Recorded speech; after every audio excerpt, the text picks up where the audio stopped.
Friday night, we made it, and you are still out of town. Looks like you're in. Still uptown. You're nice and cozy, warm though. 54 degrees. Um, but a sunny day today, which was super nice. My goal for the summer, just so you know, I don't think I've told you this before, is to be out of Vegas more weeks than I'm in Vegas. Oh, I like it. Well, you're off to a good start. So far, I'm summer vacation. It's one for one, and yeah, I don't think if I told you, but I'm going to go to Coeur d'Alene, Nice, and I've booked for 3 weeks in Coeur d'Alene. awesome. Yes, On the so lake. it's the house is downtown. Okay. On the lake was a little bit too pricey for Oh, for okay. staying Okay. for that long. On the lake was like, I don't know, like $1,000 a night. I'm like, Yeah. no, I'm good. Yeah. Yeah. Right. Right. But in Well, that. town, it's a small town, so it'll be cool. Yeah. Well, it's a beautiful area, and hopefully they don't get that crazy heat wave that they have had in the past to make a notoriously tough day. Yeah, But it's such but a I've good been hunting there. area. I've been there in early June before, and it's Yep. been chilly. Mm-hmm. Like Yep. it's been chilly, and even when we raced it last time, I think it was 2019. I raced it last. It wasn't that hot. It was Mm-hmm. like 75. It gets a little toasty on. It got a little toastier on the run, 75, 80. Yep. But yeah, that the one year with the full Ironman, I think that was unseasonably Yeah. hot. Now, Yeah. obviously, anything can happen, right? It absolutely could happen. Yeah. But yeah, so yeah, that's my goal is to uh, just get out of Vegas. I love it. I love it. Well, that's great. Well, So you've got the funny. system down. So Yeah, I love Las Vegas. yeah, I just don't love it in the summer. that's right. It gets hot here, and even when it's in the 90s like it is right now, that's still hot. So, I know we're going to come back and we're going to talk about heat adaptation at some point. Not on this episode, but uh, I was thinking about it today because I've ran some afternoons the last couple of days, and I'm like, I was pretty beat up today, and it wasn't because of the mileage. It was really just because of trying to get used to heat again. So I actually ran inside today. Yeah, it's so true. Anytime you change the climate on yourself, even Mhm. going to cold, Yeah. it can beat you up. And especially on the running, it can. Especially if you get a little shiver going, especially Yeah. it can be quite challenging. Speaking of challenging, let's delve right into it tonight because my Wi-Fi is not great. So Yeah. tonight we were going to talk about basically I kind of think of like a title, but kind of getting your mojo back, I guess. Hmm. Right. So in triathlon, there's ups and downs. It's a very cyclical sport. Most sports are like that, right? If you think about like professional sports, you know, um, I've been a Calgary Flames fan a long time, and there's been a lot of years of down years, but there's Yeah. been good years too, right? And if as triathletes, we have to think like that as well. Like there's gonna be times when it's really good Hmm. and it's not so good, and races when it's really good, and races when it's not so good. And how do we, like you and I, um, go through that? And both of us have had lots of ups and lots of downs in our careers. So I kind of wanted to have a talk on that because I think a lot of triathletes think that it's just going to be this upward trajectory, Hmm. and you're going to get to this point where everything's great and it's always going to be great, and that's just not it's not true. It's not practical. So let's hear your perspective on that. No, I love this topic, and it's funny because we're coming up with a topic, and in my brain I was like, I really want to talk about DNFs at some point, and you came up with the same sort of theme of topic of how do you get back to training and racing when maybe you had a disappointing race or something didn't go the way that you wanted it to go, and obviously sometimes that can lead to a DNF. It doesn't always have to. But you're spot on. I mean, you're you're going to have some real successes in the sport, but you're going to have days that it just doesn't come together. And it is important to develop as a triathlete that skill to rebound from maybe a disappointing day, or maybe a day that you didn't hit the goals, but you still are looking forward to and have the skills to train and then attack the next race. Yeah, and I like the days, but I also really would like to tackle today the seasons, right? Hmm. What happens when you have a disappointing season? Yeah. And I've heard stories of people in endurance sports, not just triathlon, like they quit. Hmm. Right? Like I worked so hard, and then all of a sudden something bad happened, and I just had a really bad year, and so like I'm done with that. I'm gonna move. I'm going on to gravel bike racing, or I'm Right. going on to something else, and I just don't think it's fair for us to always be so hypercritical of ourselves. Hmm. And it's really really hard, to some some people last weekend at the Morro Bay race, and we're talking about when you have other people that have expectations, or you Hmm. perceive other Yeah. people have expectations of you, and you feel like you aren't fulfilling those expectations. And I mean, this is real life stuff, and it's super hard. No, it is, and funny you mentioned that because one of the notes I have to bring up at some point is social media. Is Yeah. sometimes that works for us, but sometimes it can work against us, where we think that there's expectations, and a lot of times, our friends, they don't care, but they care about the person. And I think one of the Mhm. aspects of developing as a triathlete is to not let the finish line define you, not to let the start line define you. You really need to advance beyond that idea that those accomplishments by themselves are what defines you as a person. Triathlon is part of our lives, and the way that you and I approach it, it's a lifestyle, and the finish lines are fantastic, but at the same time, they don't define who I am as a person. No, I love that. And it was interesting because that conversation we were having was going about talking about social media. And I really took it quite seriously, this conversation, because I don't really use social media anymore. Hmm. And I used to. And to me, it would end up becoming a real negative for but when I'm looking back on it, and looking at social media in general, most people only they post about their good days, Yeah. right? And even in Strava, like we know of pros that don't post their bad days on Strava. And what I think is really interesting is if you create this network of people who actually care about you, why not post, "I'm having a hard time." Hmm. Anyone out there that's got some ideas that they'd like to share with me on ways to potentially help get me out of this funk, or is anyone out there that would even just like have a conversation with me about something else, maybe something similar that they're going through? But people don't do that. They only post, "Oh man, I did this unbelievable Hmm. race, and my bike was awesome, and yeah, my run wasn't as good as I wanted, but I still blah blah blah blah blah." And very rarely do you actually see people post on social media asking for help, or Yeah. we have people ask for advice. "Oh, what tire pressure should I use?" Hmm. But very rarely do we see people post, "Well, what mental health things could I do, or what supportive things are out there for me when I am struggling?" No, that's so true. And it's funny you say that because recently a local athlete did post something along that lines, and it turned into a really great thread on social media, about, how the struggle with, continuing to exercise, or maybe you just had a big achievement that you checked the box on, and then it's like, well, now what do I do? And Yep. and again, I think this is why I think it's just important not to approach these events with a manner of defining us as people. Our characteristics, who we are, is deeper than any achievement that we can check the box on.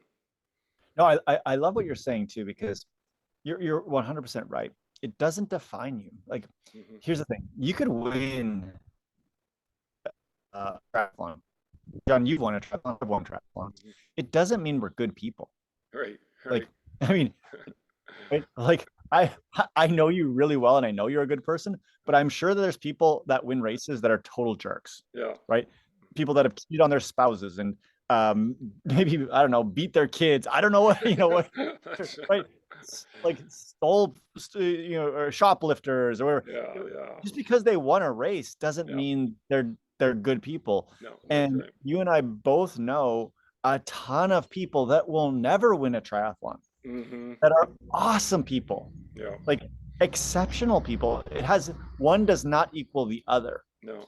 And I think that that's also really important to wrap your mind around is the successes in triathlon, like you said, they don't define who you are as a person. Mm-hmm. And it's hard to not, it's hard to get out of your head with that because, once again, somebody posts on social media, they did this awesome thing and everybody's like, oh my gosh, congratulations, you're amazing. Mm-hmm.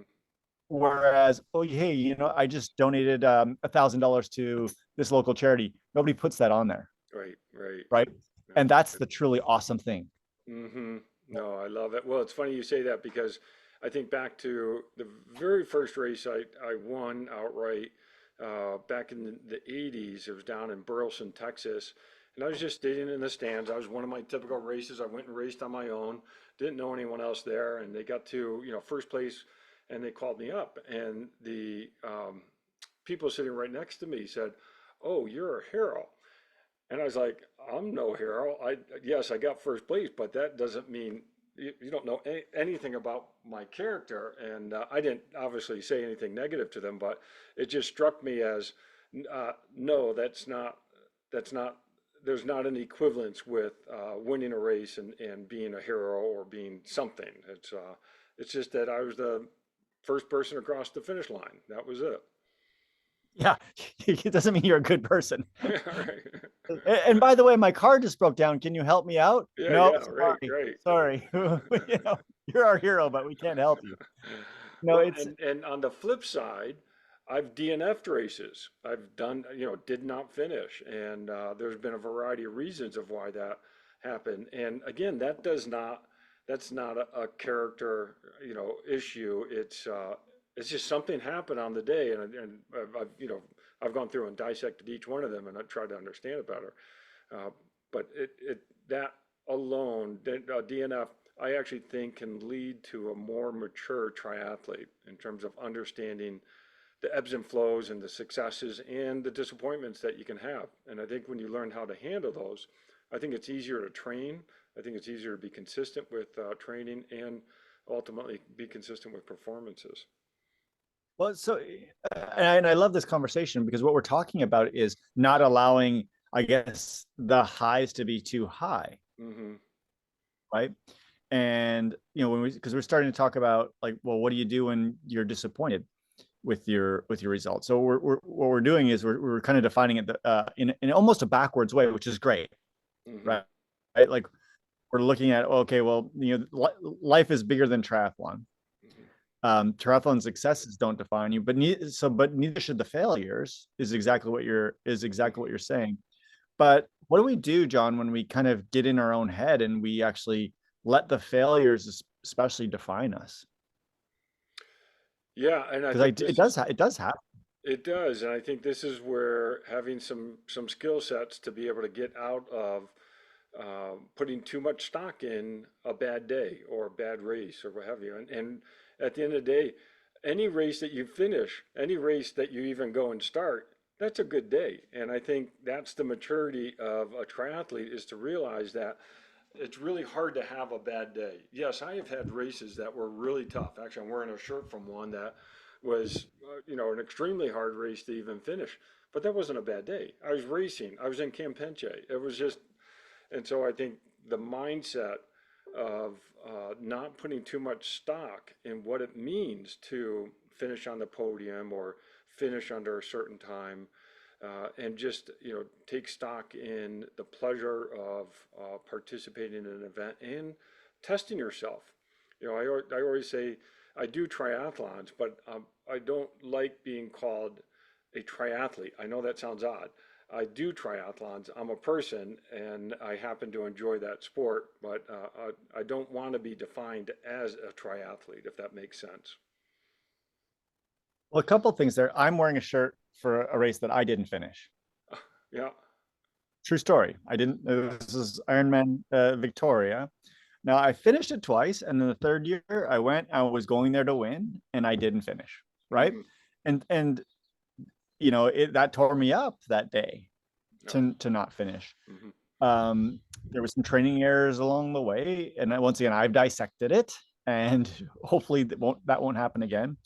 But even still, like that, looking back, this is like 6 or 7 years ago. It did define me for a little while, Mm-hmm. Mm-hmm. and you know,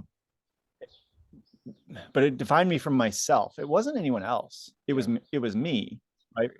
Because I had these lofty goals Yeah. to go there and to win. To be honest Mm-hmm. with you, like I think I'd finished second the year before, and I was like, okay, like this is train extra hard. And the Mm-hmm. mistake I made was training extra hard. Mm-hmm. Right? If I would have trained 2% harder than the year before, I probably would have won. But I was like, I'm training 20% more volume, right? Like, Right. so, Right. and then you end up getting injured. And Yeah. but anyways, and I can still remember like trying to get out of this funk of that was actually my first DNF. Yeah.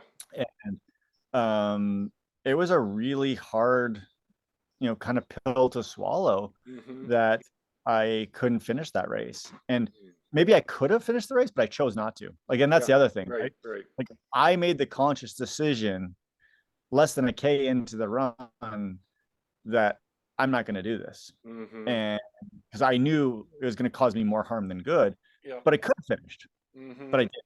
And then so that kind of dwelled on me as well. Is like I look back, I'm like, well, it wasn't that bad, you know what I mean?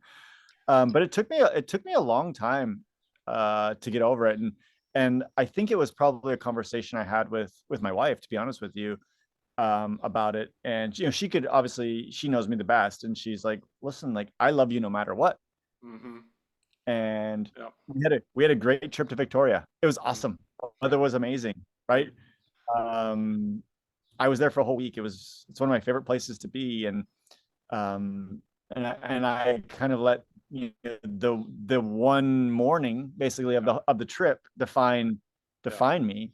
Yeah. And you know and I talked to some other people about it that had similar experiences, and it Mm-hmm. helped me. And then really what kind of it hit me was because I worked as an athletic trainer for so many years, and seeing so many athletes get injured Mm-hmm. and not be able to do the thing that they want to do. Yeah. Right. I spent a whole career helping people through what I was going through, Mm-hmm. and if anything, it actually helped me. Mm-hmm. Mm-hmm. It helped me be a better clinician and maybe now a better coach. But at the time, it was devastating. Yeah. You know.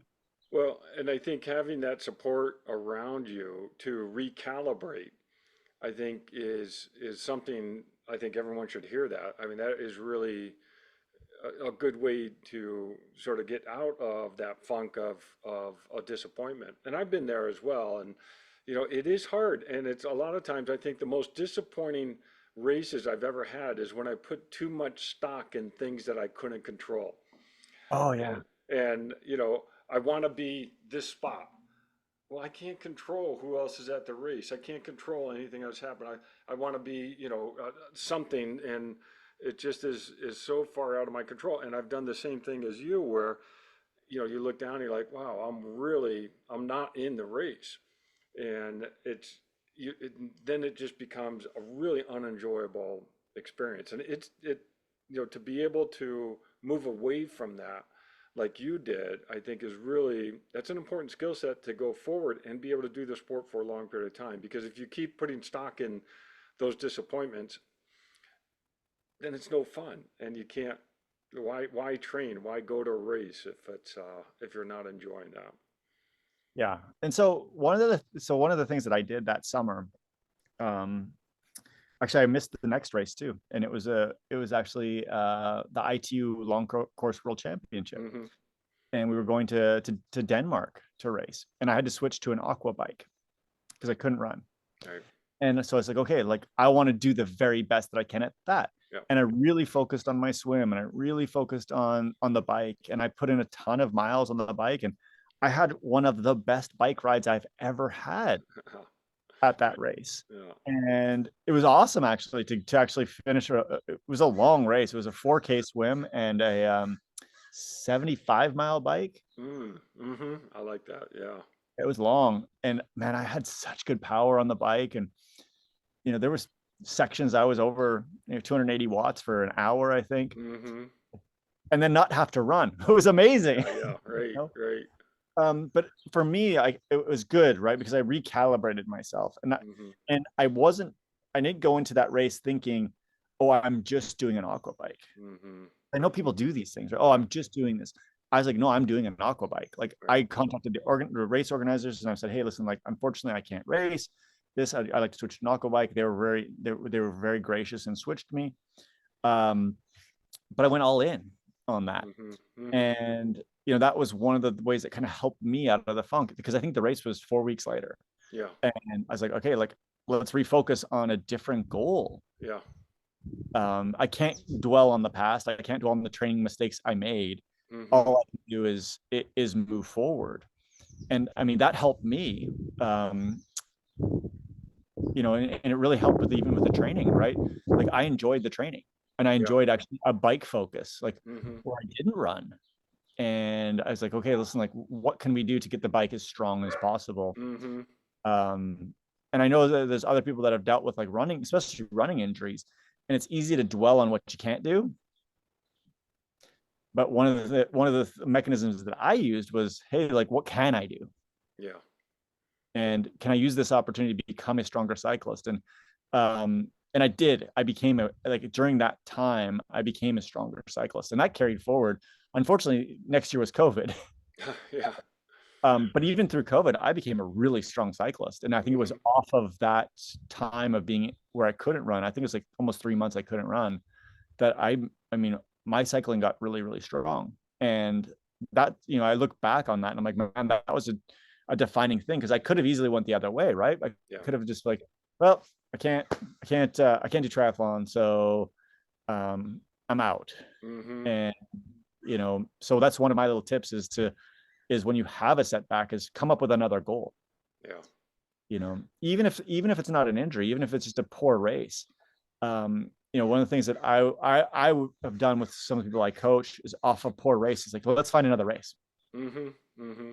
Let's refocus. Like, let's put that in the rearview mirror Mm-hmm. and find another race, and maybe not the same distance even, right?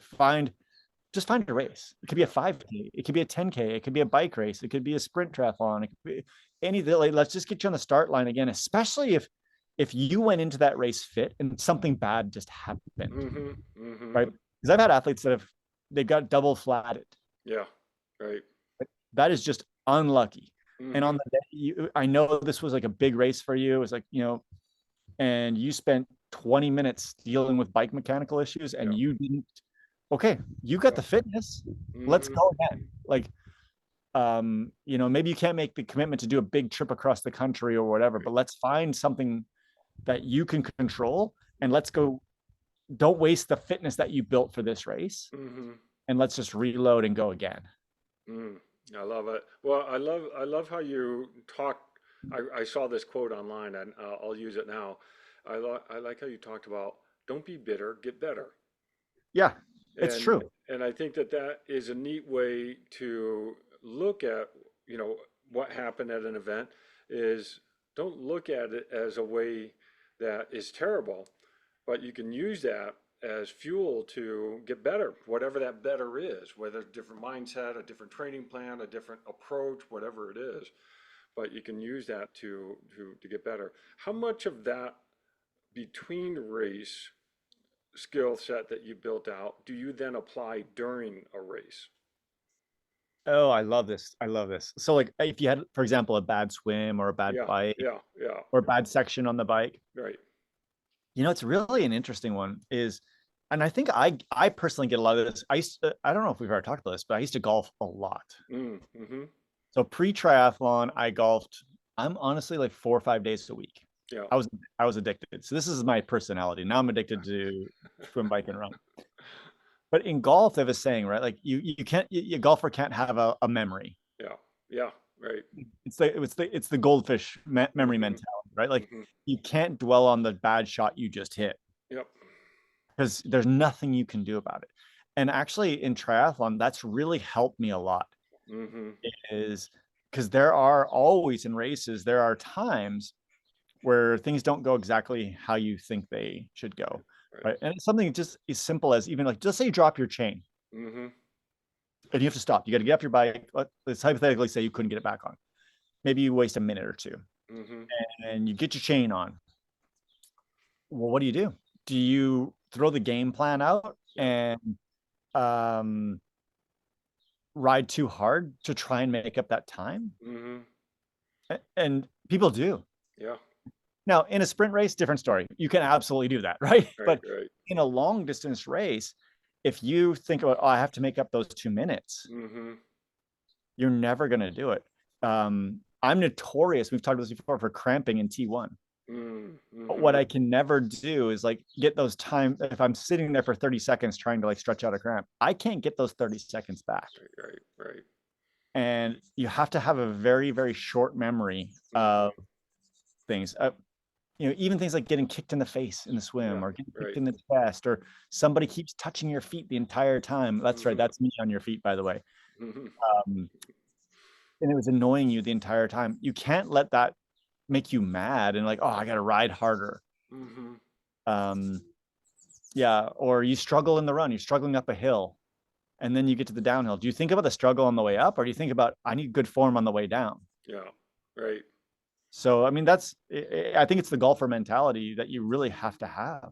Hmm. Like, I'm gonna ask you a question, John, because this is really a real question. The time that you didn't have your Di2 charged, Oh, yeah. it was a very stressful morning for you. Yeah, that's Or right. did you let it affect you when you were like on the bike? Were you thinking about that? Like, I gotta. Um, not, I, well, yes, I was thinking about it because I looked down at my You're battery. limiting your shifting. Yeah, yeah, well, it's funny you say that because I was looking at the battery and what the level was because I wasn't able to get 100% charge, but I was able to get enough charge. And then I was just sort of monitoring. And the funny thing was, I was looking at a number that I thought was the charge of the battery, but it wasn't. It was, The charge of the bike computer. yeah, it's something like that. And so I'm looking at it, I'm like, oh my goodness, I only got 17% battery left. I've got to really be mindful of my shifting. At the end of the day, though, I finally realized that, oh, that's not my battery's fine. So, so in one sense it did, but on the other hand, I still rode what I wanted to ride. And I was able to put that out of my mind even when I started the race. Yeah, and once again, this is a skill set, right? Hmm. It's a skill to not let something that previously bad happen to you Yeah, or you perceived as bad happen to you affect the next minute of the right, race, the next right. hour of a race. Um, the one that's hit me before and it's probably hit you too is the bathroom, right? Like you're on the Hmm. run and like, oh my gosh, I got to stop. Yeah, yeah. You know what you got to do? You got to stop. You got to go, Hmm. and you can't let the 10 people that passed you or 15 people that passed you, and you got to repass them again. Right. You can't run angry, Mm-mm. Hmm. right? Because all you're gonna do is burn yourself out. Like you got to go back into that exact same pace that you just were at. Yeah, yeah. And I've talked to people about this. Like, oh my gosh, I was so upset because I had to stop and use the bathroom, and I ran really hard, Hmm. and then they blow up, especially in Hmm. Ironman, like Hmm. long distance. Yeah. It's a part of the race. It's a part of the race. Like you're Yep. gonna have to probably stop and use the porta potty, right? Everybody probably is. The Everybody, majority of people. Yeah. The and just pros, because okay, that's different, but and just because you had to stop yeah, doesn't not like the next porta potty could be the person that you're racing against. yeah, Like that's right. and Hmm. you can't dwell on, oh my gosh, I shouldn't have eaten that last night what I ate because that was Hmm. causing my problems. And you start to dwell Hmm. on it. You can only once again think of like what's the next kilometer look like? What's my Yeah. pacing? What do I need to be at? What heart rate or whatever the Hmm. case may be. And once again, like this is a skill set. Yeah, it is. Hmm. And but it's a conscious thing that I think that you should, and as I work with some of the athletes I work with, we start to think about these things like Hmm. what skills do you have Hmm. Hmm. and have you thought about these things? And John, this is something that you've said often, and it's actually something that you told me, I think it's before my first Ironman or after. You said that, triathlon really is about problem solving, Yeah. Mm-hmm.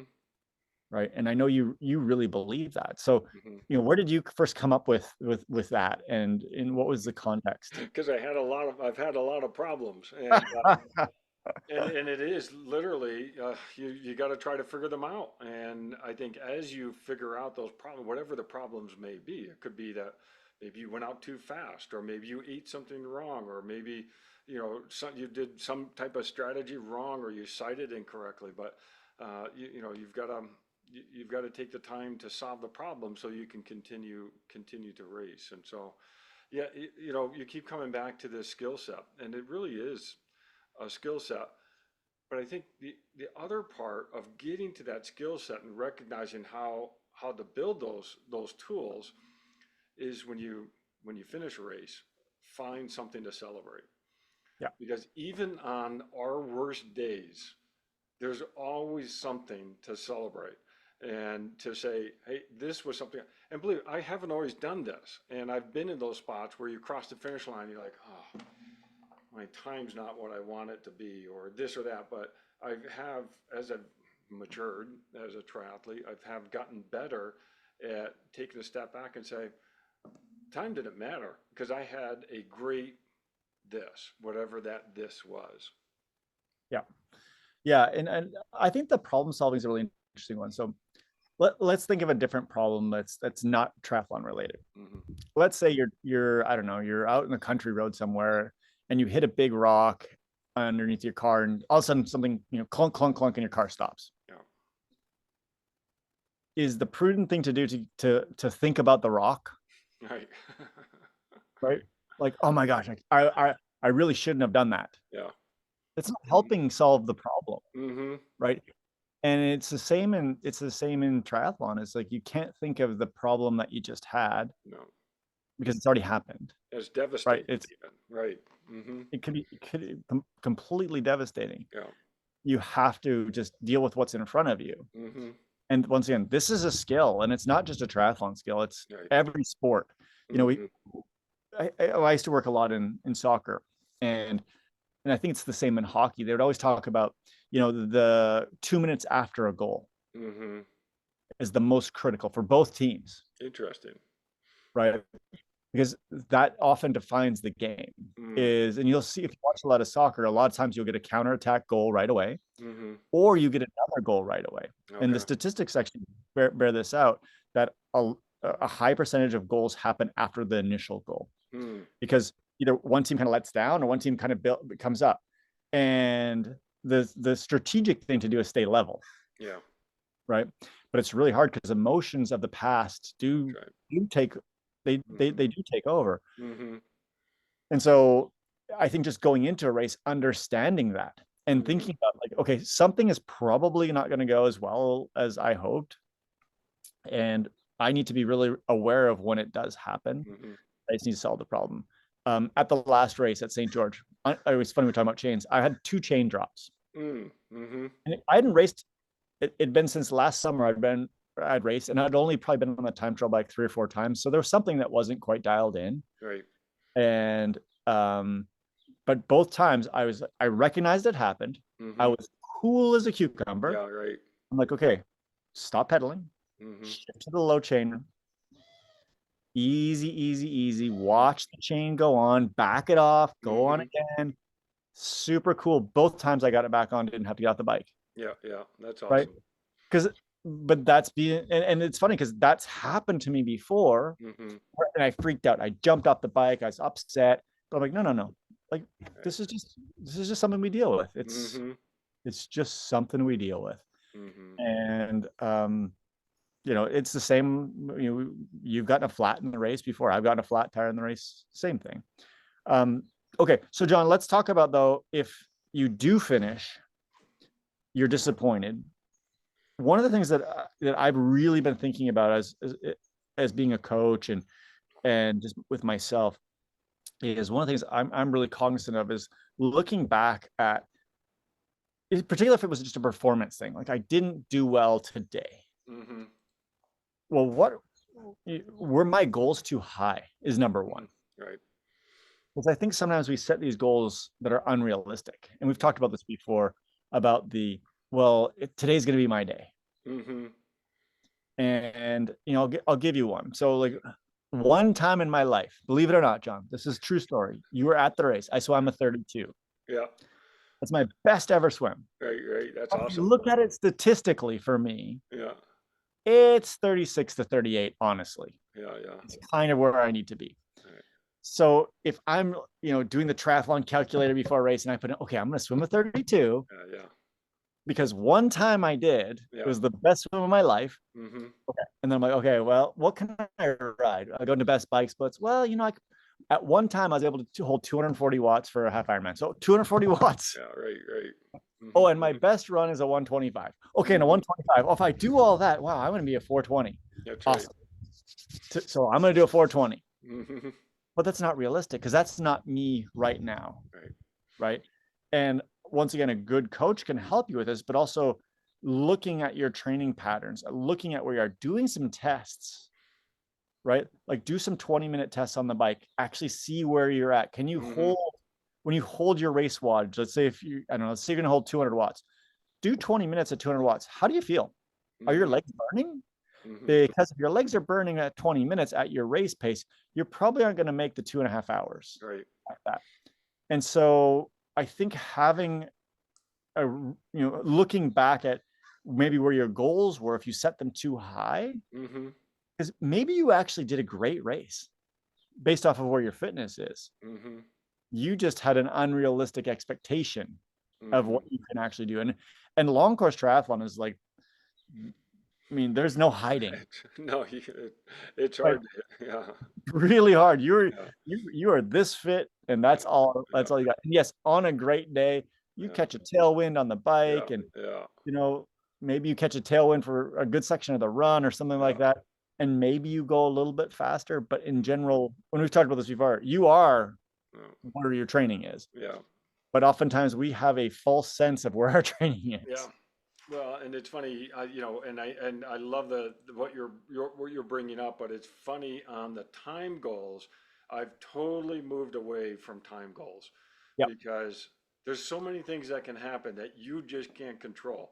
And instead, my goal is typically I want to be able to do this type of effort. I want to be able to sustain this, or I want to be comfortable with these periods of time. And so my goals are much different now than years ago, where I was like, no, I want to hit this time. I want to be sub this or sub that. And there's just too many factors that you can't control. Sometimes my swim is typically a 30-minute swim for a half Ironman, an hour for a full.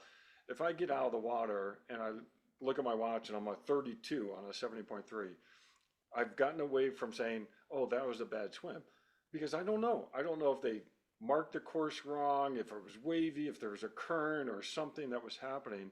I get out and I look at the time and I'm like, okay, well, that's what it was. And now we just got to move to the bike. And even on if I gotten out one race, I get out a really fast swim, I look at I'm like, okay, well, that's what it is. And that's not going to change anything at this point, but I felt good about how the swim was based upon my effort. So and I like what you're talking about. It's having the right goals and not putting the goals to a point that you can't, it's not achievable, because then you're always going to be disappointed. But sometimes that's the safe way to do it. People will set goals that they know they can achieve. And it's, and the problem I also see with a lot of athletes is they move the goalposts. So maybe they set a goal, they achieve it, and then automatically they say, oh, but I should have done, and they just move the goalpost. And it's like, no, you set a goal, you achieved it, that's great. Check the box and say you did it, and pat yourself on the back, but don't move the goalpost. It's a bad habit a lot of people have. No, you're right. I see it all the time with people. Oh, if I only would have ran a minute faster. Yeah, right. And it's like, but you achieved the goal that, like, your goal was to, a goal I have for a lot of people is, can you not negative split a 70.3, but can you even pace a 70.3 run? Right? So Yeah. you did it. Great. And then you look at it, you're like, oh my gosh, I missed the podium by a minute. If only I'd have ran a minute Yeah. faster. No, no, no, no, no. Mm-mm. Yep. You made the goal. Mm-hmm. Don't be upset because you finished off the podium. Yep.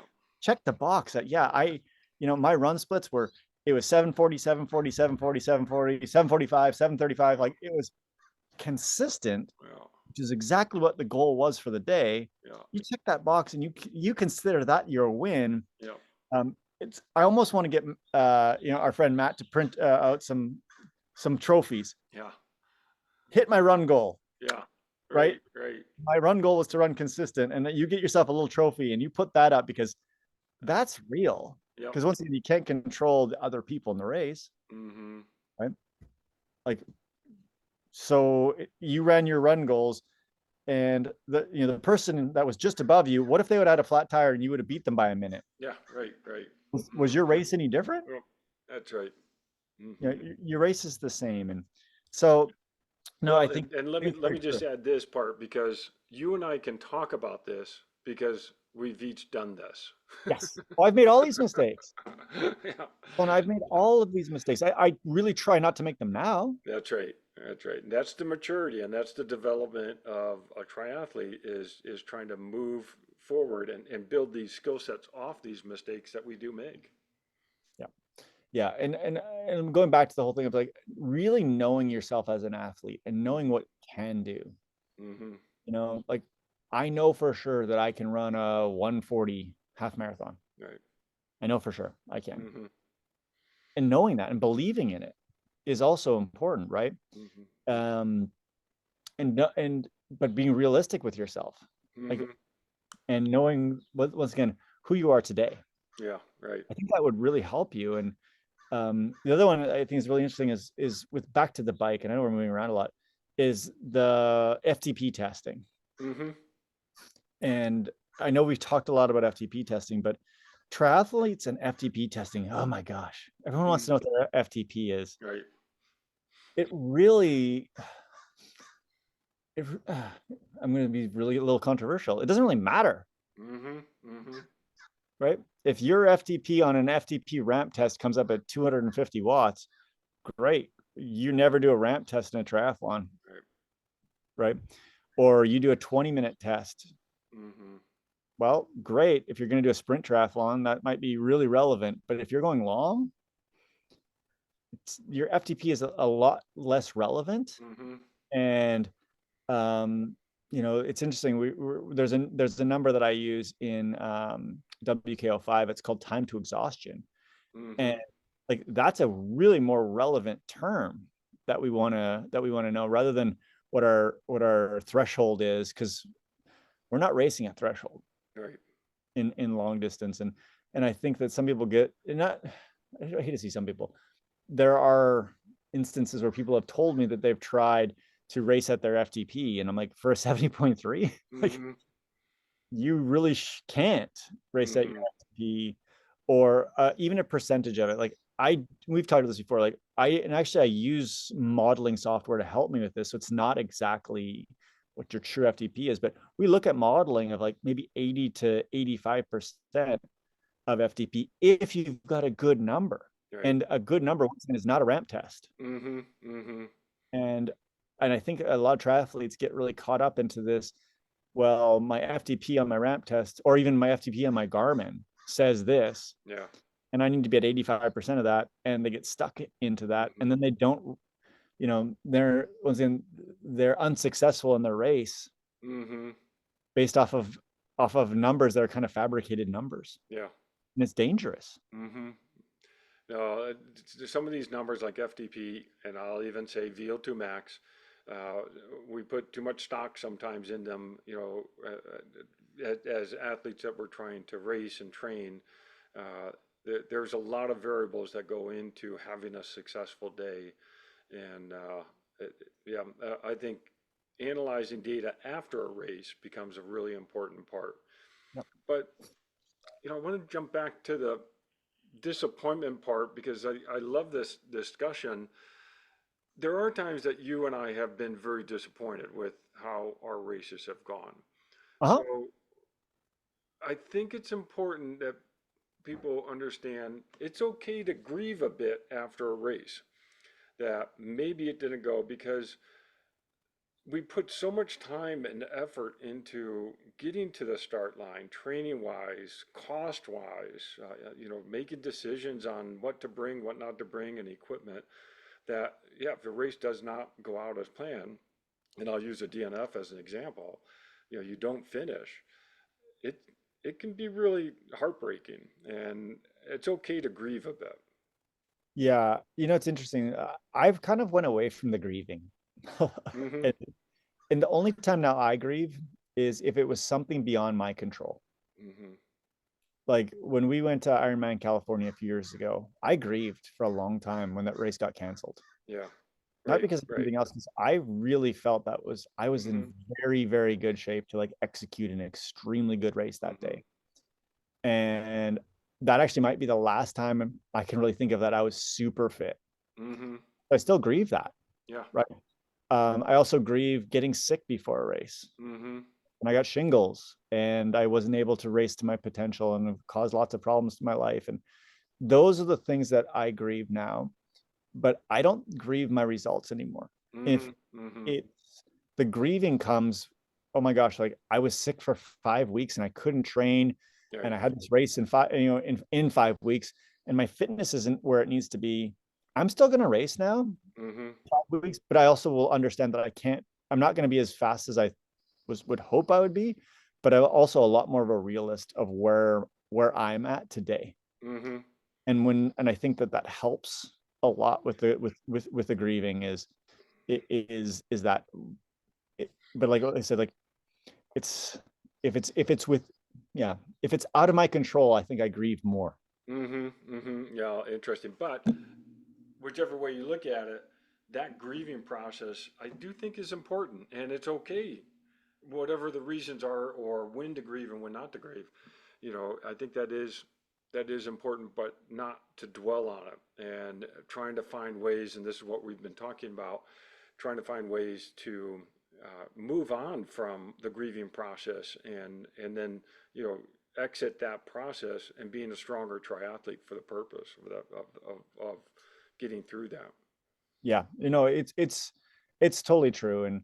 And John, a lot of this comes with, and you and I have the luxury of been racing for so long.